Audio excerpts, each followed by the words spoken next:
5 Live Boxing.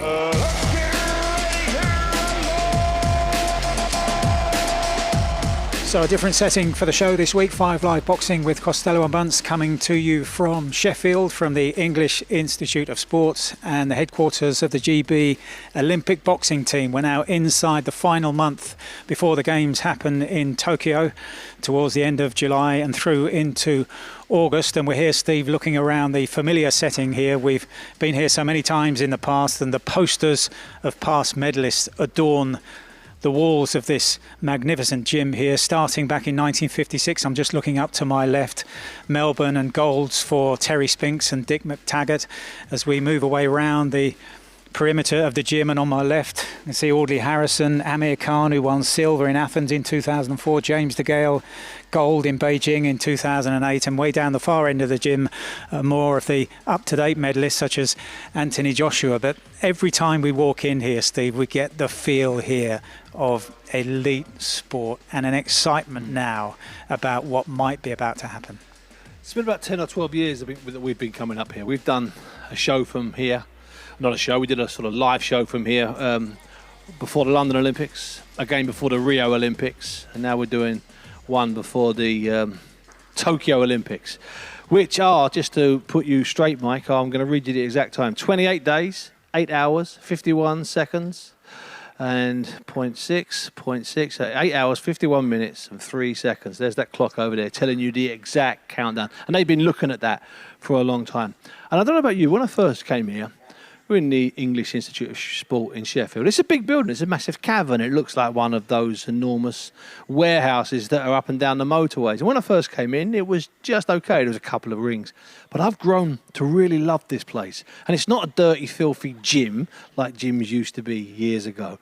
And what's interesting, Mike, of course, is with the pictures on the wall, a glorious picture there of Alan Minter in 72, Pat Cowdell in 76, and of course, you mentioned the young 17-year-old Terry Spinks, is that the modern pictures, since we've been coming here, they've added, about 8 or 9 pictures to the wall. We live and we've broadcast as a double act on 5 Live during the greatest 10 or so years, 12 years actually, of amateur boxing in British boxing history.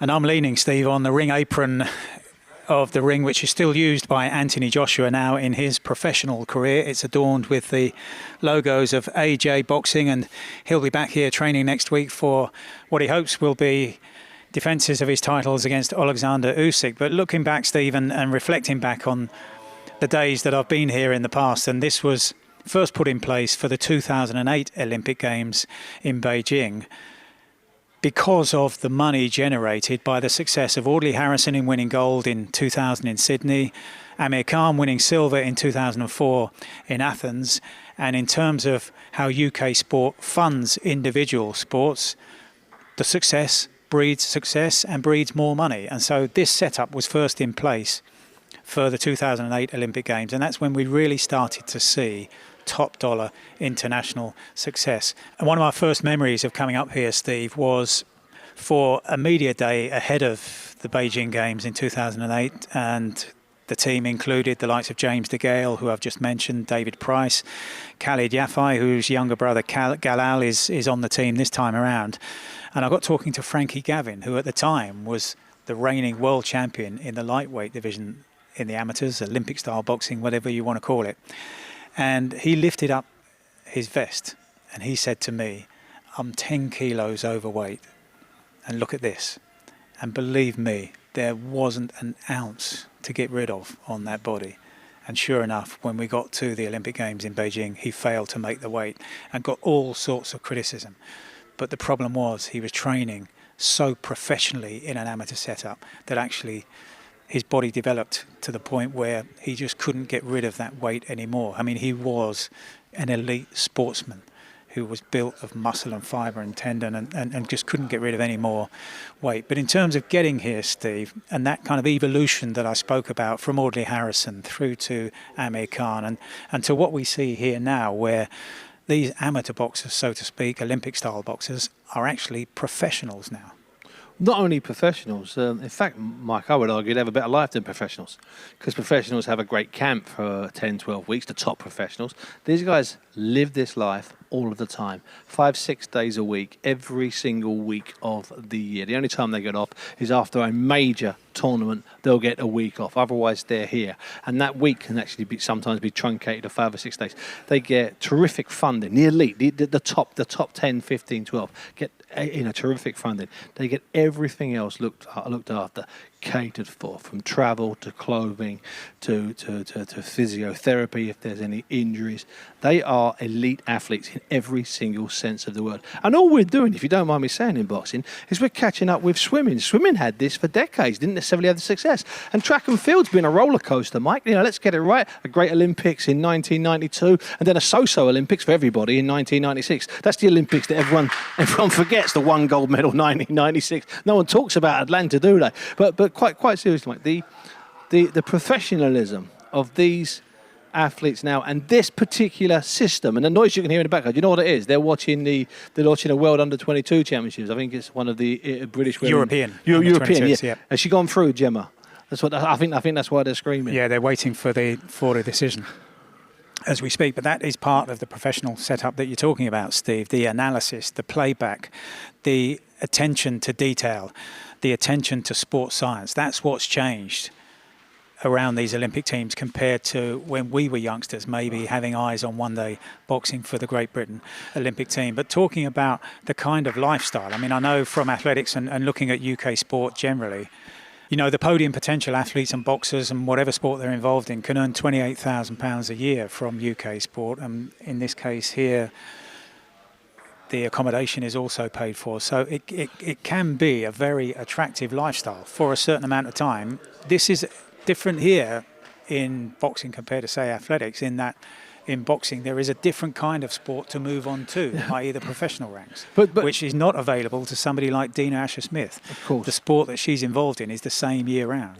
And what you have to also remember here, Mike, is that what we have here and what we've had since before London and what we've had since London when there was success, so the funding increases, and what we've had since Rio when there was they met the medal requirements, so the funding stayed the same, is what we have here is the envy of the world. And that might seem ridiculous. We are the envy of the world here. We have the best setup.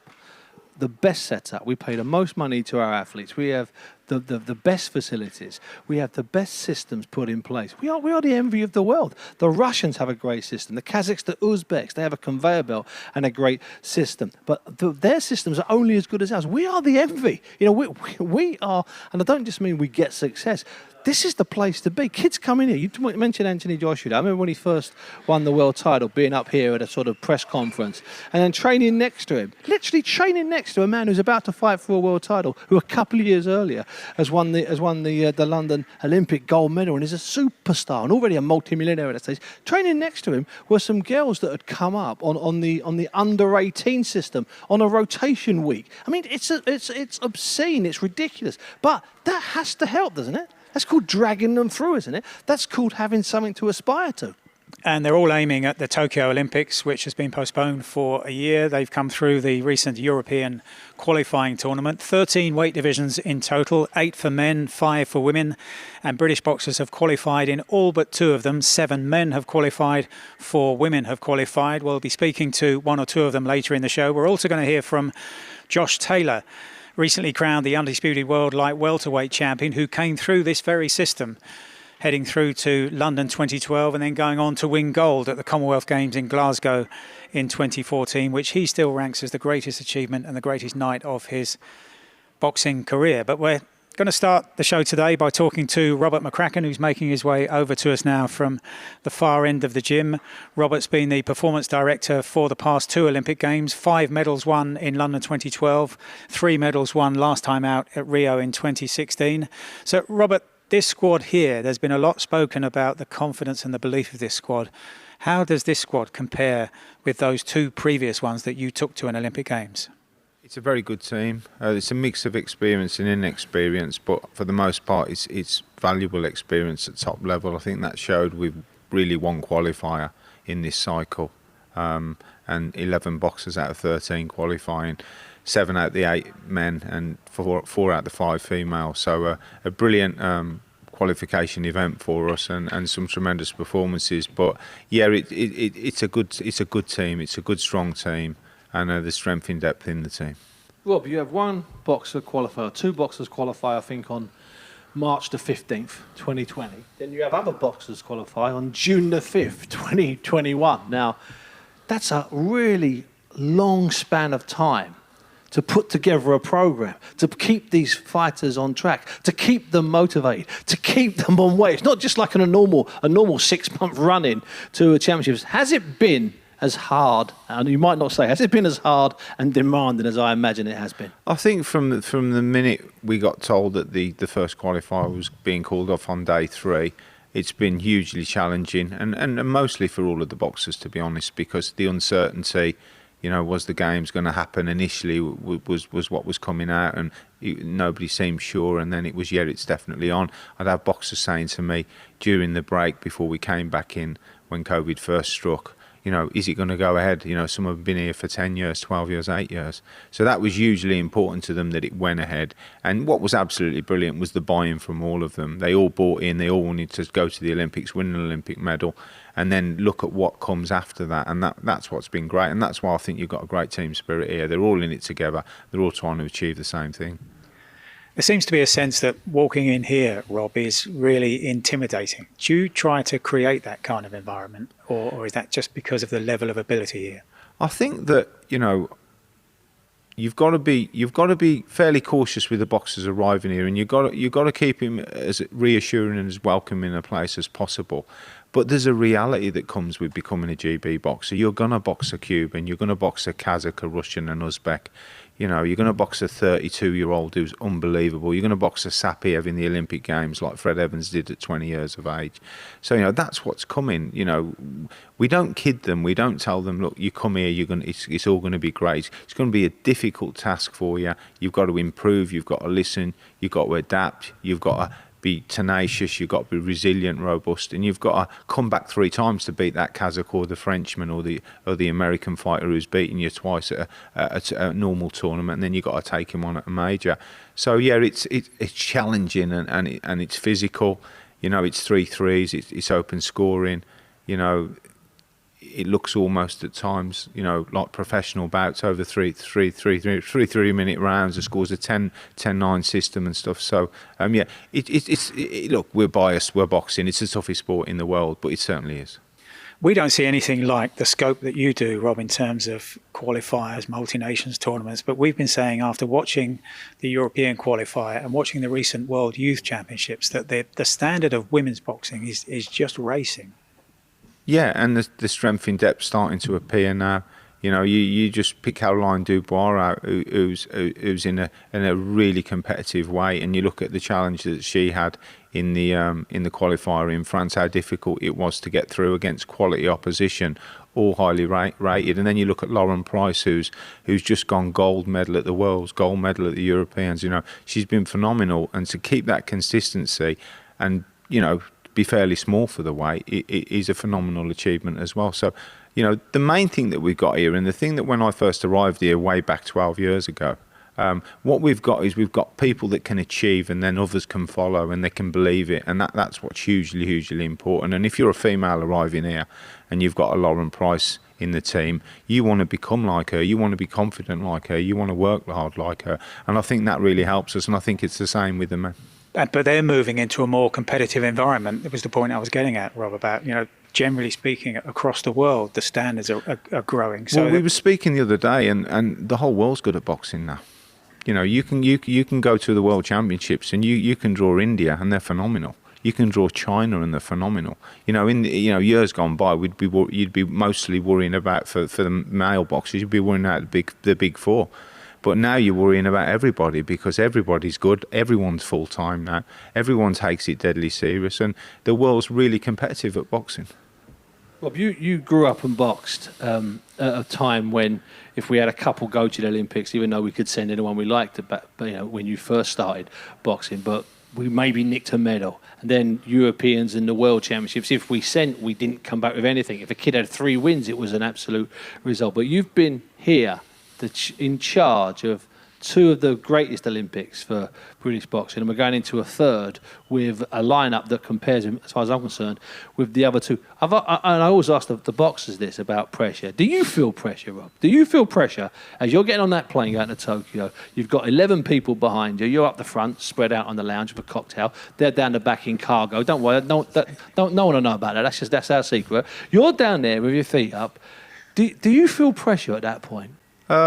No, I think, if I'm totally honest, I couldn't do the job if I felt pressure. I just couldn't do it. It would be not worth doing, because pressure of that magnitude is unbearable. I think what I really care about, and what we all care about here, and I'm pretty sure the nation does, is that they fulfil their potential and they're given a fair chance and a fighting chance to show how good they are, show what they can do, and hopefully, become an Olympian, which is a brilliant achievement.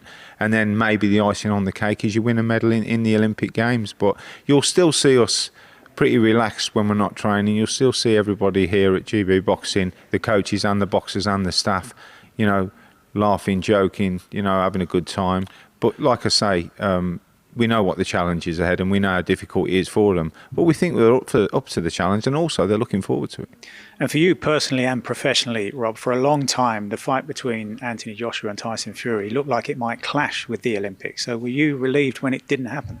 Yeah, I think I was. You get asked to make a statement, and you get asked by this, but nothing was ever confirmed. So the focus was clearly different. There's two different things here. There's big Anthony Joshua, who was our Olympic champion. He's gone on to become a phenomenal professional fighter. I worked with Big Josh, and we've worked pretty well over the years. It's been great. And the uncertainty of the date, isn't it? Nothing's certain, as you can see, but certainly the date was never confirmed. So that's why, I had no need to make a statement. We know how the game works. Things change quickly, and through no one's fault. So I'm sure down the line that fight will certainly definitely happen. But the reality is, it wasn't happening anytime soon, and the Olympic Games is on the horizon, and that was where the main focus was at the time, and with Big Josh up here as well alongside. So heading to Tokyo, 5 medals in London, 3 in Rio last time around. What are you expecting in Tokyo? It's just, and I always remember the press conference in Rio after a few days in, and we'd had a couple of boxers, go out straight away to an Uzbek and a Thai who was brilliant and whatever. And it's the toughest tournament in the world. So, any you take it as it comes. You're going to have good days, you're going to have bad days out there. But, never, you can't make a medal prediction. We'll win as many medals as we can. You get a bit of luck, the boxers perform. They can win some medals, and they can, change their lives and achieve what they want to do. But it's the toughest tournament in the world. It was in London. We got 5 medals, which were phenomenal. But we had days there where it's like, it's difficult. It's very tough. And then obviously, same in Rio, very, very tough. Some days were really tough. I can remember speaking to the press one day after it had been a tough day. We'd had 2 or 3 lose, and then we had Joe Joyce, Joshua Buatsi and Pat McCormack on the next day, and that's what Great Britain boxing is all about. We came back fighting the very next day, and we'll continue to do that each day in Tokyo. Great stuff. Good luck, Robert. Thanks for your time, mate. Cheers. Robert McCracken there, Steve, I suppose underlining the confidence of the team as a whole, the squad as a whole. We'll talk about them in individual terms in a moment, but you can just believe that he was sweating over the date of Anthony Joshua and Tyson Fury, can't you? Mike, there was a point there when it looked a done deal for the middle of the Olympics, and Eddie Hearn said something like, Joshua and Fury's bigger than the Olympics, it's bigger than anything. And you can imagine McCracken getting that news in this gym, getting the fighters ready to go out to Paris for the Olympic qualifier, and just shaking his head and going, no, please, don't do that to me. Hey, listen, he's a calm character, he's a cool character, but I'm not having. He wasn't slightly worried. I'm not having that. Me and you both know him. You know he must have been. And concerned also, Steve, quite rightly, about the potential for some of those boxers, who have been working hard here, but the coaches and the support staff have been putting in a lot of hard work as well, and potentially they were going to lose some of those to the professional ranks, and you can completely understand that. When Galal Yafai won the contest in London at the start of the European qualifier that ended up finishing in Paris, I interviewed him as he came out of the ring, and I said to him, because this was the period just before lockdown when there was doubt in everybody's minds. We were all wondering what on earth is going on. Is the country going to lock down? And I said to him, if the Tokyo Olympics don't take place in 2020, will you be tempted to turn professional like your brothers have done? And he said, I don't know, that's something I'm going to have to think about. So that was, that was the feeling of somebody who qualified in March of last year, but was being tempted already by the professional ranks. Mike, let's cut right to it. Let's tell the absolute truth. The boxing was called off at 2 o'clock in the afternoon on that particular Monday, midway through the third day. If you imagine that professional managers, promoters and agents weren't on their phones scurrying, trying to find a number, trying to find someone who could get through to Chevron Clarke, someone to find a number who could get through to Frazer Clarke or Lauren Price or Caroline Dubois or the McCormack twins or Peter McGraw. If you think they weren't making those phone calls by 6 o'clock that night, you're crazy. You know they were. I must have spoken last year to half a dozen powerful people in the professional business who told me, Buncey, Olympics are off. I've got 4 of the fighters. One guy I know's got 5 of the fighters. Watch my fingers, 1, 2, 3, 5 of them. They would have all got a gold medal, he told me. I've got them. They're all going to be fighting in September. That's last September, Mike. I'm going to let you know. Thankfully, it didn't come true, but it is still a credit to everyone. I know there's a lot of people in this gym. They've been watching some boxing. They're floating around. There's like 10, 15 support staff here, including and the coaches. But what they've done since last March is nothing short of a miracle. You've kept together a group. You've got the twins, Luke and Pat McCormack. You've got young Charlie Davison, a young mum of 3 kids. Her and her partner run a restaurant down somewhere out in the east of England. You've got young teenage kids like Caroline Dubois, superstar. You've got experienced men like Frazer Clarke in his 11th and 12th year. Mike, how do you keep all those people together? That's a miracle, what they've done. I'm not over-egging it. To keep them together from that Monday, which I calculate was the 16th of March, until the 5th or 6th of June this year, when they started qualifying again. That's going some, son. It really is. And just going through who's qualified, Steve. 7 in the 8 men's weights. So you've got Galal Yafai at flyweight. You've got Peter McGrail at featherweight. You've got Luke McCormack at lightweight, light welterweight now, same kind of weight. You've got his twin brother, Pat McCormack, who's at welterweight. You've got Ben Whittaker, who's gone through at light heavy. You've got Siobhan Clarke at heavy, and you've got Frazer Clarke at super heavy. So 7 of the 8 men's events will have a British representative. And then 4 of the 5 women's events, you've got Charlie Davison, who you've mentioned, Caris Artingstall, Caroline Dubois, younger sister of Daniel Dubois, and you've got Lauren Price, the reigning world champion in the middleweight division. Early thinking in terms of medal prospects, just 1 from each. I couldn't help but be taken by the performance of Pat McCormack. I know it's an obvious choice, Steve, because he's a reigning World Championship silver medalist, but he beat Zamkovoy, the Russian, who'd beaten him in the World Championship final at that recent European qualifier. And he did it with a sharpness and a cleverness that was so impressive. Okay, so man, I'm going to go McCormack, Pat McCormack. But by no means the only one. And the women, I'm going to go for Lauren Price. But by no means the only one. Mike, there would have been 13 here. Okay, there would have been 13. In Rio and in London, the teams had at least 2 chances, 3 minimum chances to qualify their squads. They had 10 in London, 12 in Rio. We've got 11 here. We would have had the full 13 had the what's called the world qualifier not been scrapped, had the Olympics not been pushed back last year. Anybody that lost at the London qualifier, which was in March of last year at the Copper Box in East London, they would have had this chance at the Paris major world event, which was this ridiculous 8 or 9 day event. It was scrapped last year, it was scrapped this year. So we didn't get a chance to stick back in our middleweight. We didn't get a chance to stick back in Rosie Eccles at, I think, 69 kilos as a woman. We would have had a full 13 here, Mike, a full 13. And I'll give you another stat. I haven't worked it out exactly. But I think the 11 boxers here have won 23 medals at either the European Championships or the World Championships, okay? Not some tournament somewhere, not even the Commonwealth Games, 23. The entire squad in 80, 84, 88, 92, 96, 2000, 2004 didn't even have half the medals that this squad had.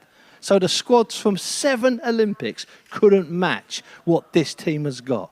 We fight the Kazakhs, the Uzbeks, the Russians, the Cubans. Forget the Americans, they're rubbish. We fight them and we beat them. What I would say, Steve, is all of those teams from yesteryear that you mentioned didn't have half the money. In fact, had hardly any of the money. And so, there is an argument that give today's money to that generation and they would have performed as well. What I will say is that the money is being very well spent if you look at the quality of these boxers. But we were hearing from Robert McCracken about how he tries to cultivate here an atmosphere of calm, of confidence, but with room for laughs as well. And two of the team members are being set up behind us, Steve, by Lee Murgatroyd, the communications and media man for GB Boxing, Galal Yafai at flyweight and Frazer Clarke at super heavyweight. So I suppose we better talk to them. They're known as the odd couple. So, Frazer, give us the explanation why. Yeah, it's just little and large. I think from what I hear, this is like a common theme. In different squads. Someone told me David Price was good mates with Langley. On the last one, Big Joe would just float about wherever, to be honest.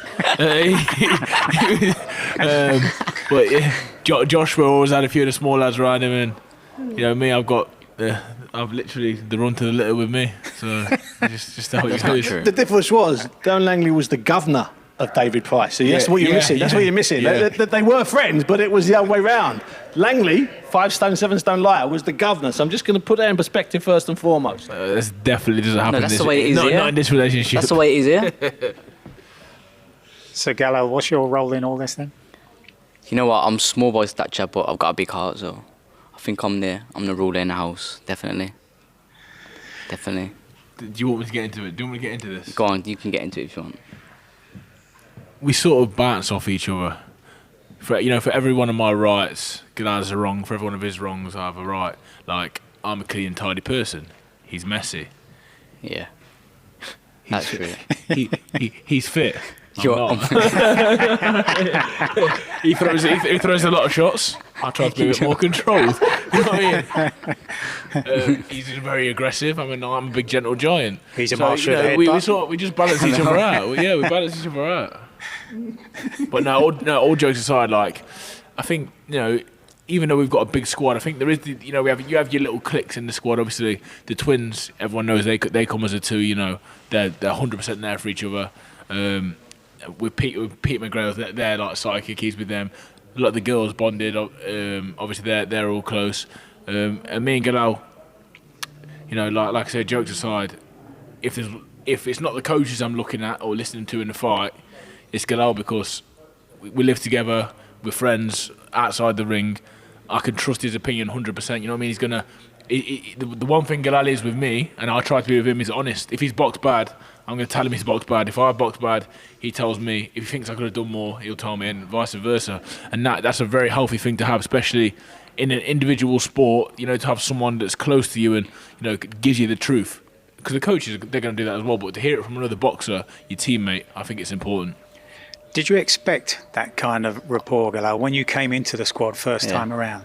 Or did you think this will be a really individual type setup where you just have to look after yourself? Now, you know what? Because I've obviously Cal and Gamal were here for years. I kind of knew you had to get your little click and it will make your time easier. And I found that out pretty quick. We kind of judged from the start, really, didn't we? Like, we got put in the same houses. And we got along. I knew Frazer a bit from before my time on the squad. So, we got on quite well. Obviously, I was friends with Khalid and Gamal. Great characters. And when I first come on, Khalid was like, was already an Olympian. And they were doing great things. And obviously, I knew that Galal existed just about. They spoke about him now and then, but I didn't realise actually until he got here. Like, a few people had spoke about him, but I didn't realise how much of a talent he was. Like, I didn't actually realise that he was the best of all three of them. Do you know what I mean? Until he actually got on, and then I think the first time we went away, me, you, and Bunce went to Rio, to the test event, and let's tell the funny story. So it's the test event 2015. We go down to the airport the night before. This is ahead of the Rio Olympics in 2016. Yeah. We're in. Is it Slough? Yeah, I think near Heathrow Airport. Yeah. Heathrow. Fury's fighting Klitschko. We need to watch it somewhere.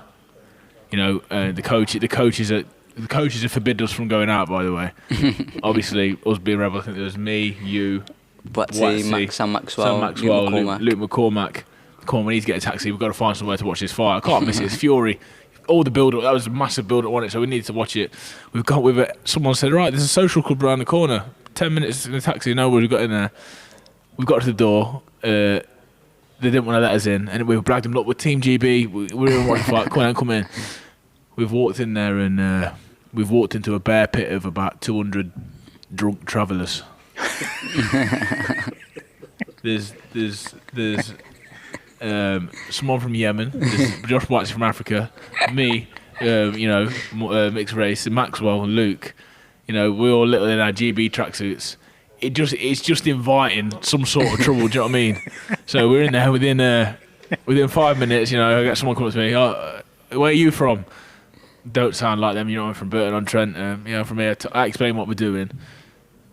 Cut a long story short, Fury wins. We're going crazy. We're cheering for him. I've got people here I don't even know, hugging, dancing, singing, and then he gets outside and they end up in, obviously there's a big circle forming. There's an argument erupting between these two lads, and they say, one of the lads looks at us a lot, points at us and says, well, if you're giving me trouble, they're my pals over there, points at us, and I'm thinking, nothing to do with us, mate. Next thing you know, there's these 30 blokes have turned around looking at us, predominantly me, the big lad. I thought, here we go. Long story short. I was gone. Long story short, looks around. Luke McCormack's down the road. Maxwell's about 2 strides behind him. Galal's halfway gone, and Bunce, obviously they're trying to get into it with me. Bunce is saying to me, "Come on, Frazer, leave it. We're boxing tomorrow." Me being a bit more younger, a bit more reckless, is standing there ready to go toe to toe with a couple of travellers outside. Anyway, yeah. So that was our first trip away, and he did stay. He did back me actually. So we've been close since. That was a bonding process. Yeah, it was a bonding process. Yeah, that was a start. Yeah. That really did pull us together. But yeah, all the trips we've been on, we just get close, And a question we've asked many, and I pointed to Galal about it. What was your impression when you first came in? Was it a welcoming atmosphere? When I first came, it was quite intimidating. It was a bit of a bear pit, to be honest, because you look around, and I looked on the walls, and I can remember some of the coaches and stuff, and then I walked up to a whiteboard and seen a session plan. Well, that was all new to me. When I go to my gym at home, you go for a jog to warm up. You walk in, put your gloves on, you get on a bag. The coach will come over to you. If he likes you, he'll spend a bit more time with you than everyone else. He'll pull you out for a bit of sparring, pull you out for a bit of pads, and then I come up here and there was first and foremost, I'd seen there was 4 different sessions through the day, and I thought this has got to be some kind of sick joke. You know what I mean? Frazer Clarke doesn't do 4 sessions a day. Frazer Clarke doesn't 4 meals maybe. Frazer Clarke doesn't do 4 sessions a week. So yeah, it was quite intimidating, and I shared a room with Anthony Fowler, who was also on the squad, in the E-Tap over the road, in the smallest beds ever. Well, I was little, I was shy, younger was shy. I can remember walking in, he was there in, anyone who knows fashion, he was there in a full Ed Hardy tracksuit, and he opened his mouth, he said, "All right, lad." I said, "Yeah, I'm fine, we're sharing the room." He goes, yeah, all right. There was a double bed on the bottom and a bump bed on the top. Guess where I slept on the top. Yeah, I didn't. That's the first time I just spoke to her. Father said, and then he was like all different to me again. He become my mate, and straight away me and Father got on. We've always got on. He's a great friend of mine, and crazy, but he's a great friend of mine. I was in there. I was on my phone watching the TV. Father, ultimate professional. He got to 7 o'clock. It was like jail, lights out. He turned the lights off, he pulled the curtain shut and said, "We're going to sleep now because we're training in the morning." I was thinking, I've still got my second tee yet. Do you know what I mean? I can't do that in the dark. Yeah, and then it was wake up in the morning and run at 7:30. It was just all new to me. Do you know what I mean? And we went on the bowl over there, which I still have nightmares about now. I can remember doing a really testing run on there, and I was so far behind everyone else. It was quite embarrassing. But I think Nigel Davis, the old trainer that was on here, for some reason, he took a shine to me. I think it was from more what I was doing in here on the pads with him and on the technical side of things, because I wasn't an athlete. I couldn't run much. I couldn't do a pull up. I couldn't do a press up. I was struggling. I was lagging behind on the physical side of things. But technically, I feel like I was impressive. Do you know what I mean? So I think that's what sort of got me over the line. Galal, don't wait, Fraser. We're not finished with you, so don't go anywhere, even though you might have a meal waiting somewhere. Now, earlier on, Galal, before you came over, obviously Fraser was giving you plenty of stick. Yeah. He said that you qualified last March, you had a year holiday, then you went to Paris for a week-long holiday. Was it difficult qualifying last year like you did back on whatever it was, March the 15th or whatever, and then having to wait until the start of June to actually officially, to get to the event and feel like you were getting it? Was it weird? You know what, I was looking at a point like I was quite lucky because I'd already qualified, so I'm not being like horrible to these guys, but I would have hated to have to wait a year, not knowing what's going on, waiting a month or two before the Olympics to actually qualify. So I knew I was chilling, me. I knew I qualified, so I didn't have no pressure. He had all the pressure. It sounds to me, Mike, like there was some truth in what Fraser said. Yeah. He said a year off Fraser, then he's gone to Paris for holiday. Simple as that. Literally. I mean, I think you wanted to compete, didn't you? Nah, I needed to fight. I needed to fight. You needed to be sharp, but this is the most relaxed person you are ever going to meet. Believe me. Obviously, there is nerves in there because there's always nerves, but you wouldn't know it. There's an emotionless human being. When he wins the Olympics, if you get a smile out of him, you're gonna. I'll be smiling. You'll be smiling. You'll be lucky. I mean, you only got to look back on the stills, the pictures. We was actually me and Ben Whittaker have a laugh with him all the time. He wins a fight. Me won the fight. Obviously, you could see how much it meant to me. Galal wins a fight. It's hand up in the air. Let me get out of the ring. Let me get home. He wants to chill. That's him. That's him all over. Fraser, I want to ask you about that because, as you say, you looked in the gym in 2008. You were invited up in 2009. You weren't the 2012 man. You weren't the 2016 man. You were heavily part of the team, supporting, draped in your flags. And suddenly, you're in that ring in Paris and you're 9 minutes away or less from qualifying. Was that the most pressure you've ever been in, not just in your boxing life, but in your life? And what was the relief like, second part of a long question, at the end of it? I'm an experienced fighter now, Steve. I think added it up all together, I think I've had about 150 bouts or around there, and I think about 90 odd of them, or maybe more, maybe nearly 100 have been for GB. So I've got good experience, and I can honestly say, I'd say from about 10 days out, which is not usually the case. Usually you get there, you have the draws done, the butterflies, start messing about. From about 10 days out, it was really bad. We was actually quarantining here, but obviously I had the new baby boy at home, so I felt like I needed to go home. I'm an hour down the road, so when I could make that journey, I would. And the one day I went home to get to my house, and I have to pass my parents' house, and I needed to go in, and I was, honestly, God, I was the 14, 15-year-old soft lad again. I was there, broke down in the kitchen. I said, I'm not sure I can do this, Mum, Dad. And that got my mum going. That had my mum in a panic. You need to pull yourself together. It's an important time. My dad was saying, this is what you train for. This is what you do. You'll be fine. And they were really worried about me because, like I say, I've been going to all around the world, different countries for years. And yeah, they speak to me, and we have the phone calls and stuff. But I was getting regular phone calls, regular FaceTimes, just checking in on me. And I knew the nerves were different, a lot different. So the pressure for me was 10 times worse than I've ever felt. The second, usually, I get in the ring, everyone has butterflies. It's part of the game. Your first fight, when you're a kid, you have butterflies. 14 years old, my first bout in Coventry, a little social club, crazy crowd. The nerves were crazy. And my coach used to say to me, as soon as you step in the ring, you'll be fine. It happened.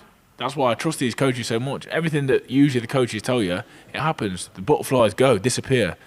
All the way through my career, boxing Russians, Kazakhs, Cubans, the same thing has happened. And then we get to Paris. I've already beat a Croatian, which I've had a year to think about. He'd already given me a terrible fight in 2018. He gave me a horrid time. Gave me 2 standing counts in the first round. I had to dig deep to beat him. And then, so I've beat him already. That's one nervous wreck out of the way. Now I've got a Turk, which I've boxed in February and beat quite comfortably. I wasn't 100% fit yet, but I'd beat him quite comfortably, and we're going into this fight, and it's like, for me, it was almost like I was getting in the ring with an 18-year-old Mike Tyson. That's how I felt. It was that kind of pressure, them kind of nerves. I got through the ropes thinking, right, come on, butterflies, you're in now, time for you to disappear, and they just trebled. Honest to God. My arms went heavy, my legs went heavy.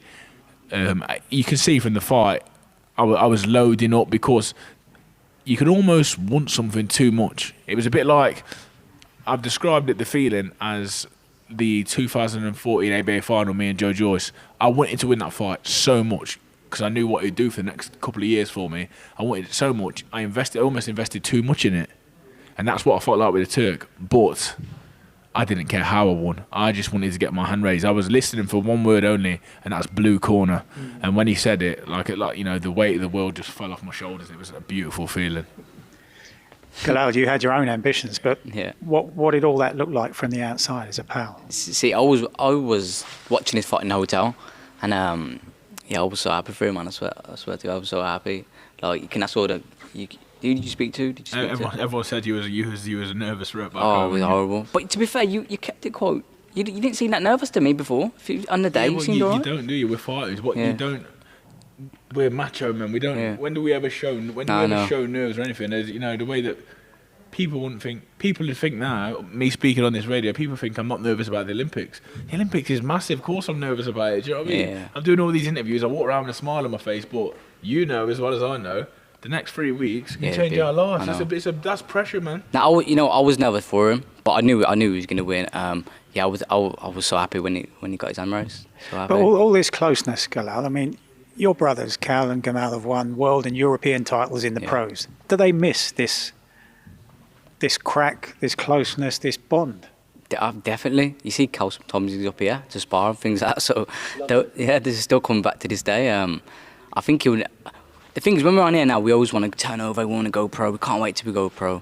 But then when we go pro, we want to be back here. Like, the times we've been away, we've had the best times ever, travelling from the worst countries to the best countries, from LA to San Diego to Kazakhstan, in a rubbish stiff, and we've had the best times, sharing little rooms. 100%. Horrible beds. Because your experience as a pros, with the pros is odd, because obviously you work security at some of the big fights, and we mentioned you on the radio. I mentioned you when Joshua dropped Charles Martin at the O2, and I remember there was chaos. It was pandemonium. It's what I call that Matrix moment. I look at him, Mike's speaking, I can't even hear it. He's talking, everyone's up, Eddie Hearn's screaming. There's only two people that are calm in the place, right? It's you. You've stepped up you're on the steps, like almost on the ring steps, and you're looking at Joshua. You've got Joshua's eyes, and you're going to him like, calm. I'll never forget that. You're telling him to be calm. And I remember thinking, that's amazing. Of all the people, there's 20,000 people here. There's all the cornermen, and it's two old mates. And listen, I think he would have continued to get to mine. Yeah. But without a doubt, you played a little role in that victory. Yeah, well, I think for all of us, when we leave this, and eventually once we stop boxing, the experience I've picked up. I mean, for me, I've spent 10 or 12 years around one of the best coaches in the world, in Rob McCracken. Do you know what I mean? And I'm not just one of them people that comes in this gym, then leaves and nothing sticks. I'm a sponge, and I know when Josh is sparring, and I've been on the other end of it sparring him.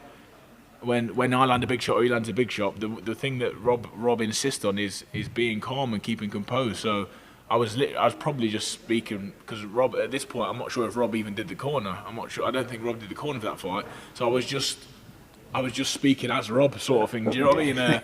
He's my teammate and stuff. So I knew what he needed to do in order to win that fight, because I think from past experience and watching fights, when someone's hurt and dangerous, that's when someone's hurt, they're very dangerous, and that's when you're most vulnerable. So I just need him to be calm, and he did the job. He was going to do the job anyway, but that was the good advice. That's the advice I'd want. That's what he'd be shouting to me. That's what Galal would shout to me if we was in the same situation. So let's look ahead then to finish. Less than a month to go until Tokyo for you both. That emotion that you've just articulated and you've finally done it, how do you park that and get set for a whole new ambition now?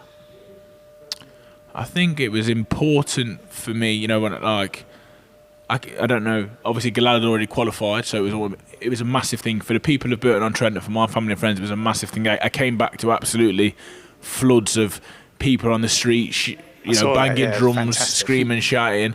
So I think it was wicked for me to enjoy that moment. And then, my dad being the wise man he is, after a couple of days, and I think he could see the jawline was slowly disappearing. I'd been out for a few meals with the missus. I'd been out with the lads a couple of times, sunk a cheeky couple of Guinness. I think my dad knew this, and he just pulled me back and said, you've come back, it's great, you've qualified for the Olympics, it's time to refocus, it's time to go back to work. And to get that from my dad, who hasn't been hugely involved in my boxing career, but he's never needed to be because I've always wanted to do it, but he's one of them people that I have ultimate respect for, and what my dad says, it goes. So for him to say that to me, after not playing a role in my career really, just being a supporter, it was like, yeah, when the boss speaks, you listen. So forget about the boxing, forget about the Olympics, but get the training done now, get the work done now. If he's telling me that's important, I listen, because I've done it for 12 years and it's made me an Olympian. The job's only half done yet. I've still got a long way to go. And Galal, you've got a brother, Cal, who did it in Beijing 2008, 13 years on. Is there anything that he can give you that will help in terms of what happens when you get to Tokyo? Kinda, but the good thing with me is I've been to one already. Even all the experience I've had, I still speak to them and they still give me advice. Do you know what I mean? So I don't want to start acting like I'm too good now. I've got experience, Carl. I don't need your advice. I still get their advice. Even from Frazer, from the coach, obviously, the other lads, from anyone, it would be good advice. So yeah, from Cal and Gamal, definitely. Any sense that you got anything wrong last time? Nah, I think I was just unlucky in the last Olympics. I fought the number 1 seed, Cuban.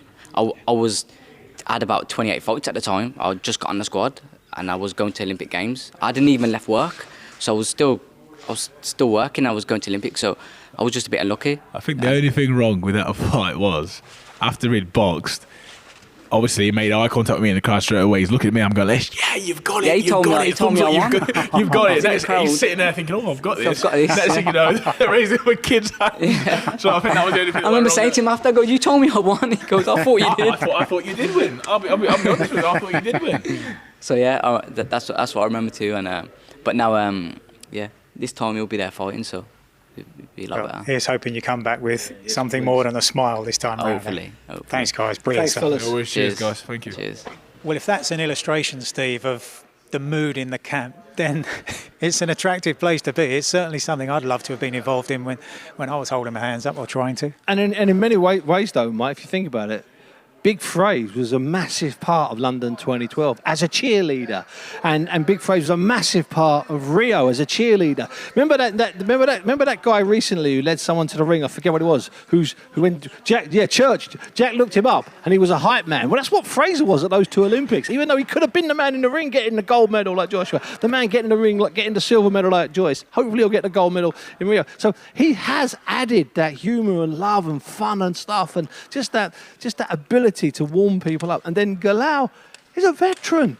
This is his 2nd Olympics. You don't get to say that very often, do you? We can say it twice with this squad. Pat McCormack, 2nd Olympian. Galal, repeat Olympian. So I'm not at all surprised by that, but I like it. And I think there's more. I think, maybe it's just me. Maybe I'm looking for it. Maybe I want a good time. Maybe because the whole country wants a good time. But I'm seeing and hearing more laughter here, Mike. Far more laughter here than I heard and felt in 2012 or 2016. I'm sensing there's a degree of joy in this gym.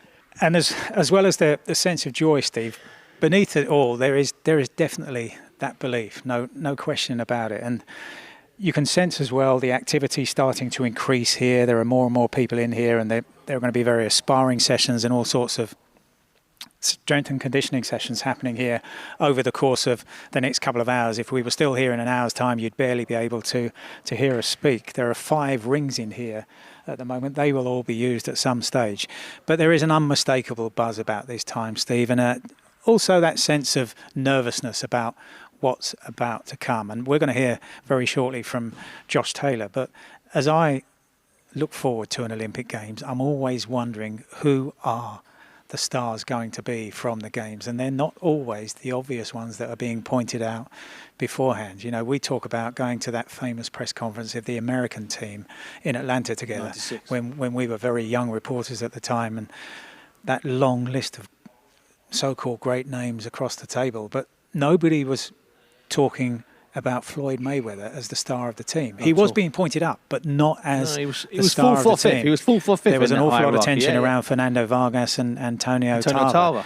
But that's part of the buzz for me, Steve. Down the years, the great names when I was a kid, Sugar Ray Leonard winning in 1976, and being almost frightened, even though I was never anywhere near a heavyweight, by Teofilo Stevenson of Cuba winning 3 successive heavyweight gold medals. And even the British successes, as hard as it was for amateurs against the likes of the Cubans and the Soviets who were virtual professionals. Yeah, the great names that have gone through the Olympic Games, and who knows whether Tokyo is going to house one of those. There might be an all-time great that will be hailing in 20 years' time that will announce himself or herself now in Tokyo. Well, without a doubt, if there isn't an all-time great, there will be not half a dozen, there will be dozens of boxers in Tokyo who we're talking about in 4, 5, 6, 7, and 8, 9 years. Because when you look back on Beijing, when you look back on London especially, sure, there's the big names, Joshua, Alexander Usyk, Lomachenko. Sure, they're the big names,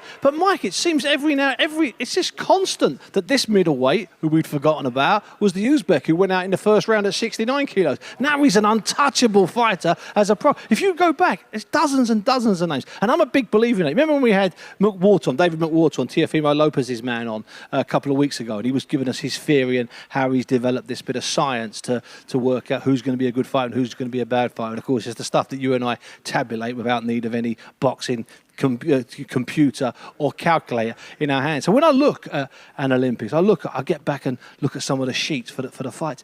It's like it's over half of them go on to do something. And so you look around this wall here, okay? So when I look at say, I don't know, let's look at Amir Khan, 2004. Povetkin that year wins at super heavy, goes on to feature in about half a dozen of the best super heavyweight fights since 2004. 1988, there's Richie Woodward there bashing up that geezer in the ring. Oh, it's the American Roy Jones. Yes, that's in the ring there. I mean, just think about that. And you're right about any of the 70 stuff, and then through to 80, you got Teofilo Stevenson. I once walked past Teofilo Stevenson, okay, in 1999 in Houston. I came within about an inch of him, and I swear there was a force field around him. I nearly toppled over, and I'd not had a drink. I was with the Boda man, Ron Boda, one of the best amateur boxing minds in the country, and I walked past Stevenson casually, and I hadn't noticed him until I got to about a foot, and I looked up at him. He was honestly, he was 6 foot 13 inches tall, and I looked up at Stevenson, Mike, and I quaked.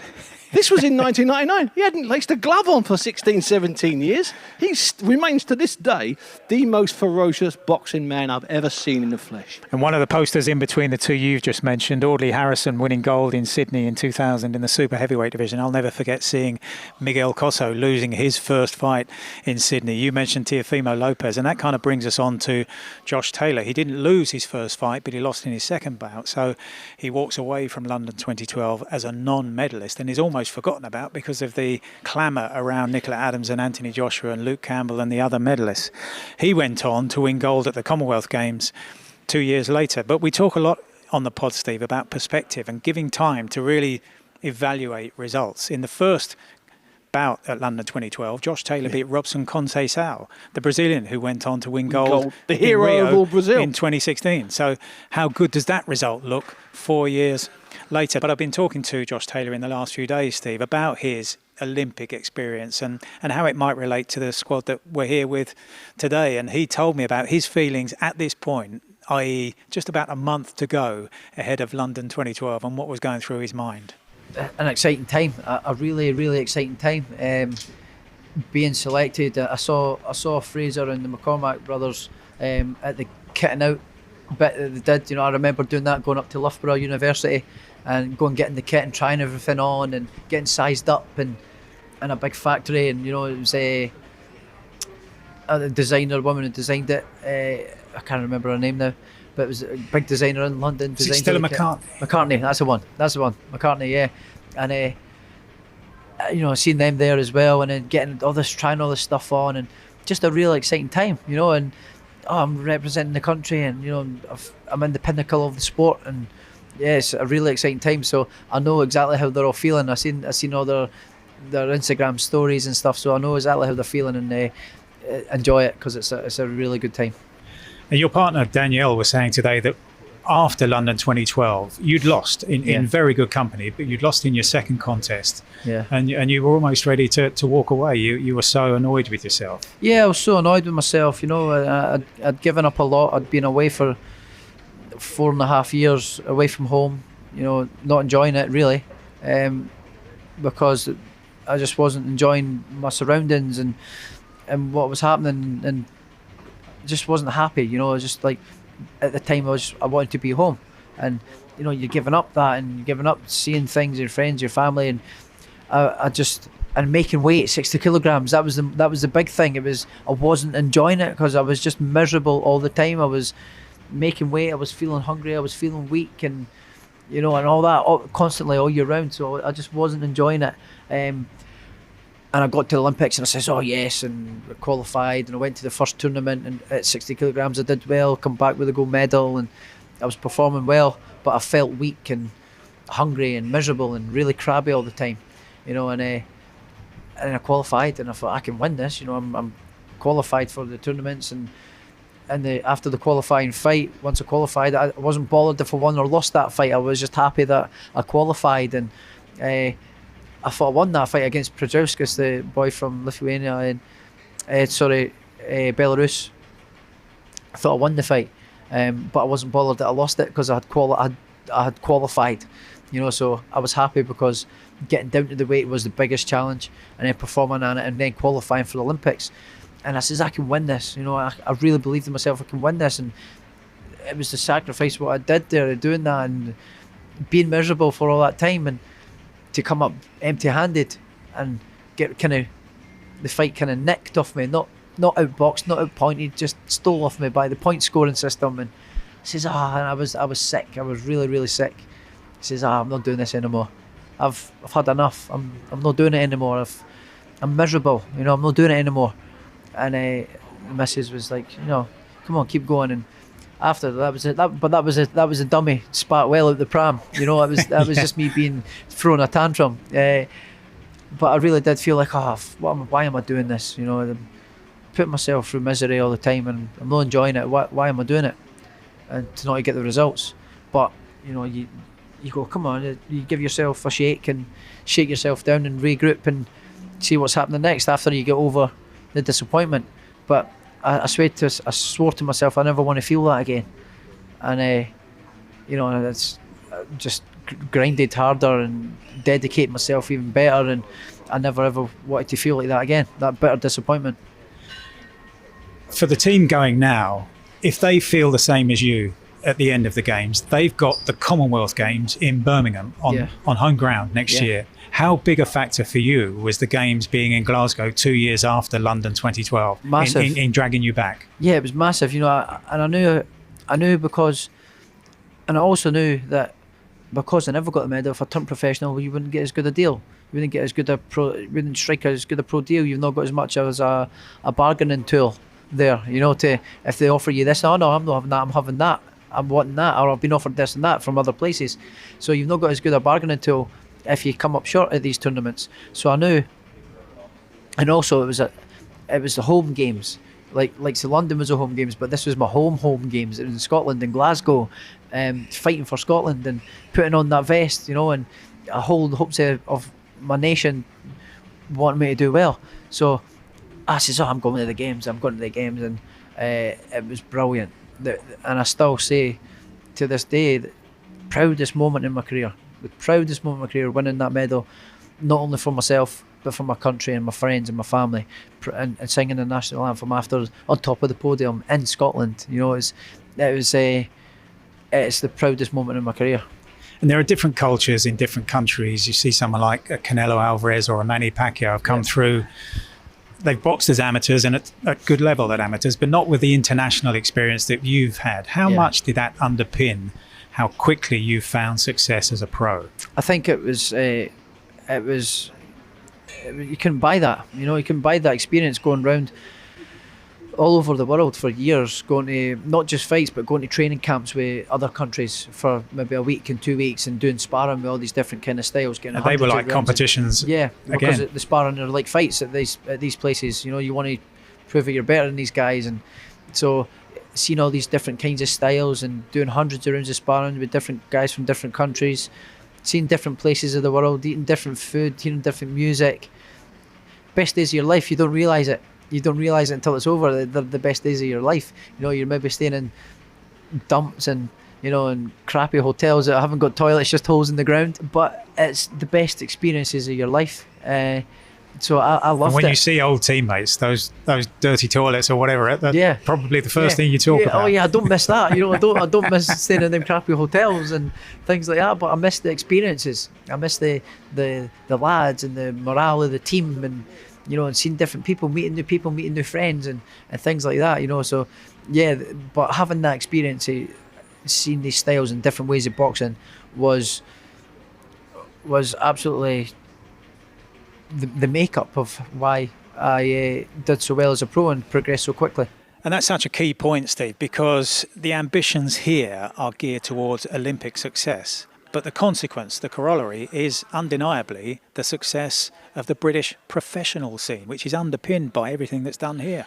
And it's never been bigger than it is at the moment. So in the 60s and the 70s, guys that had boxed in the Olympics or boxed in the European Championships went pro, and off the back of that, the fights in 1962 European Championships in Belgrade, which were shown live on TV, they had success. Same with Alan Minter up there to my left. Came back from Munich, turned professional in a bit of glory, even though his first fight was on a dinner show. Go figure that one out, Mike. 6 weeks after he wins the bronze medal, he fights on a dinner show. But certainly in this last 12 or 15 years, our big attractions, our biggest sellers, our best fighters, because sometimes those things aren't linked, are men and women, Nicola Adams, and we're getting there with Savannah Marshall at the moment, that have come through this gym, have been in one of these rings. In fact, there's 5 rings, then there's the oxygen tent down the end where our colleague Richie Woodall spends 3 hours taking them on the pads, the oxygen gym ring. They've come through this system, they're part of this system, and they wouldn't be the fighters they are, and we wouldn't have had this unbelievable 7 or 8 years from De Gaulle onwards. And of course, De Gaulle and George Groves, it was neck and neck to see who would go out to Beijing. We could be talking about George Groves, gold medalist, and De Gaulle chasing him all his life. Since then, Mike, and okay, but I know before then, Amir gave us 20 fights, 20 nights on the BBC. Audley Harrison gave us 20 nights on the BBC. They're Olympians. They don't have to win the gold medal, but they're Olympians. And they've had that training, and what's more, they've had that dream. I speak to the boxers in this gym. I see them up here when I come up here, or I see them at small shows. And it's a dream they talk about, Mike. And what you're looking at over there, see all these boxers over there? See, there's a group of boxers coming over there, Mike. I half know some of their faces. You know where they are? Okay, you won't know now, but guess what? In 2024, in about May, we'll be up here talking to them, because they're the men and women who are going to replace the men and women who we've been talking to today and will continue talking to today. And they are what's known as the Podium Potential Squad. We've heard today from the little and large of the GB boxing squad, Galal Yafai, and from Frazer Clarke. We've spoken to just about everybody on the team, and over the course of the next few weeks on the podcast, we'll be dropping in those interviews as we really ramp up the level of expectation and excitement ahead of the boxing at the Olympic Games. And Steve, we've had fascinating conversations with the likes of Caroline Dubois and Charlie Davison, great friends and unlikely friends. I'm not sure how long we want this podcast to be, but Caroline Dubois, last year she's 19, youth and Olympic junior champion, untouchable 3 times European youth champion, unbeatable 19. And last year Charlie Davison was ending a 7-year exile where she helped her husband set up a restaurant in Lowestoft, and she managed to have 3 kids. Here they are, 16 months later, still friends. Charlie Davison still got 3 kids. Caroline Dubois no longer got her unbeaten record, and they're both going to the Olympics. You couldn't script that. As a really bad drama, you couldn't script these two as friends. Caroline Dubois and Charlie Davison will be heard in podcasts in weeks to come as 11 British boxers have qualified for the 2020 Tokyo Olympics, happening a year late. And Steve will be alongside Jonathan Overend for the coverage of the boxing when the Olympics come around, starting with the opening ceremony on Friday, the 23rd of July. But that's just about it for this week on 5 Live Boxing with Costello and Bunce from the GB headquarters of the Olympic boxing squad at the English Institute of Sport in Sheffield. And we'll be back next week with 5 Live Boxing with Costello and Bunce. Let's get